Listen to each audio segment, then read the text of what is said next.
আজি পাকঘৰ recipe বনিব boil গাহৰি।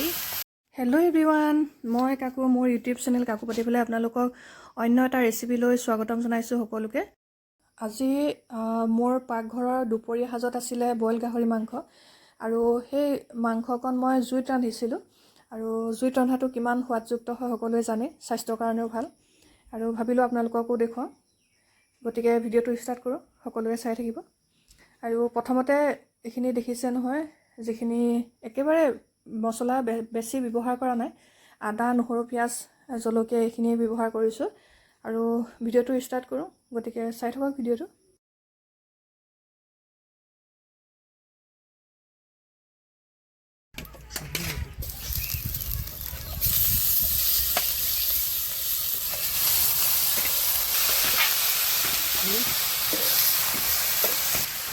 ইফালে কেৰাহীত মাংস উঠি গ'ল। বইল গাহৰি মাংস, জুইত বনোৱা গাহৰি মাংস।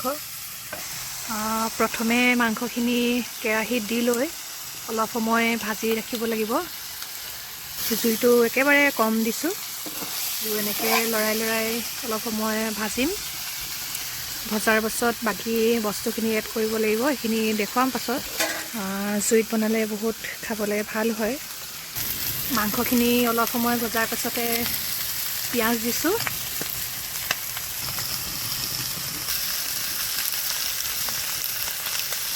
এইটো বেছি হৈছে কাৰণে অলপ উলিয়াই দিছোঁ।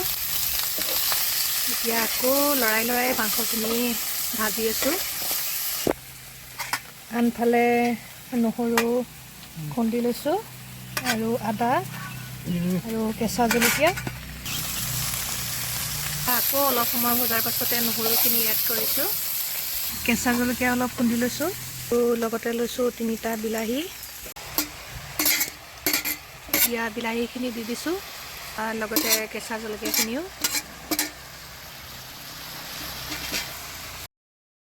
অনুসৰি নিমখ দিছোঁ।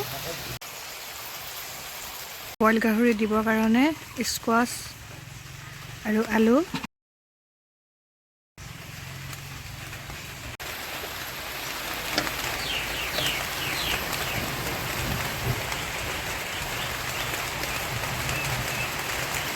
এতিয়া দিছোঁ আলু আৰু স্কোৱাছ।